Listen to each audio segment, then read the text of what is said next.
here to announce that she's going to run for president on the Tom Joyner Morning Show. Hi, Tom. How are you? Thank you so much for giving me the honor of taking my airways for you to announce that you are running for president in 2016. Thank you so much, and you know you got my support. Thank you. Well, you are incorrigible, my friend. I love talking to you this morning. Take it away. Oh, my goodness. Well, and I just heard the news that you're coming back to New York. That is fabulous. Yes. We start. Actually, it starts Friday, the 4th of July, and then DL and I are on the air on Monday the 7th. Oh, terrific. Well, we're glad to have you back, but so it's great to talk to you today. That Tom is coming back to New York and you're going back to the White House. How great is that? Oh, listen, me too. I'm flattered, and I'm really excited about talking to you, but I'm going to be a grandmother first. Let's talk about what's really important here. And so what is your name going to be, Mrs. Yeah, Clinton? what are they going to call you? You know, I am soliciting suggestions, to be honest, because I've got two groups of friends. One group says you got to get in early, decide what you want, and just make this poor little kid call you that. And the other group says, no, it has to be organic. It must evolve, and let the child make up his or her mind. So you two have any suggestions? Yes, Mrs. President. I like that. Yes. Mrs. President. Mrs. President.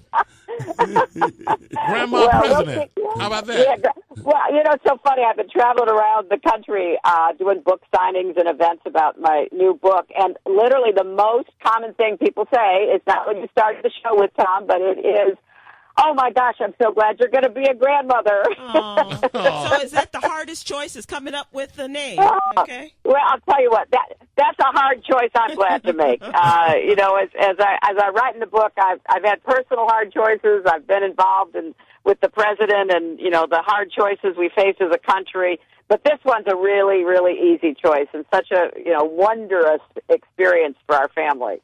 Okay, so if you're not going to announce, and if you don't, who would you like to see as president in 2017? Good one, Sib. Well, that's a very good way of asking the question. Yeah, I like it, Sib. I like it. That's real good. I love that. At the end of my book, in my epilogue, right. Here's what I say. I say, look, the most important questions for anybody thinking about running are not, are you going to run and can you win?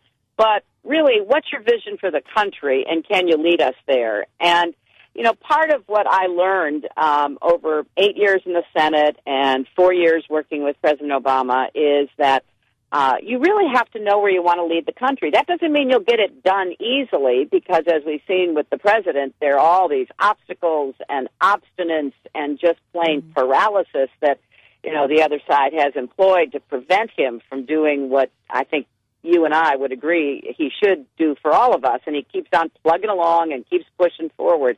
So you have to know where you want to go, even though you might have to take some detours. Maybe you go over the pass instead of under the pass. But I think that for us, we've got two big crises. We've got a crisis in our economy. It is not working for everybody, and it needs to start working again for every single person who's willing to work hard and be responsible, and that's the vast majority of Americans. And secondly, we got a crisis in our democracy because it's not working the way it should work. And so how do you change that, given what the president has?